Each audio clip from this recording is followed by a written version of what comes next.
नमस्कार दोस्तों, स्वागत करता हूं अभिनेता ऑफिशियल न्यू में। हमारे चैनल पर पहली बार आए तो हमारे चैनल को सब्सक्राइब करें और वीडियो के लाइक करें। ये खबर है खेसारी लाल यादव के गाने, जिस गाने का नाम है बस कर पगली। उसी के बारे में बहुत ही बड़ी जानकारी देने वाला हूं।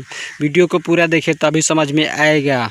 इस गाने को लिखे हैं श्याम देहाती और म्यूजिक दिए हैं आर्या शर्मा और गाए हैं खेसारी लाल यादव और शिल्पी राज ने मिलकर अपने मधुर आवाज में। अभी तक इस गाने को आप लोग नहीं सुने हैं तो जाकर सुन सकते हैं SRK म्यूजिक पर। जी हाँ दोस्तों, SRK म्यूजिक पर रिलीज हुआ है। आज ही सुबह 6:30 पर ये गाना रिलीज हुआ है। इस गाने के व्यू की बात किया जाए तो इस गाने को मात्र 2 घंटा में 3,87,000 व्यू मिला है और लाइक मिला है 51,000 और कमेंट मिला है 15,000 की, जो कि सामने स्क्रीन पर देख सकते हैं आप लोग।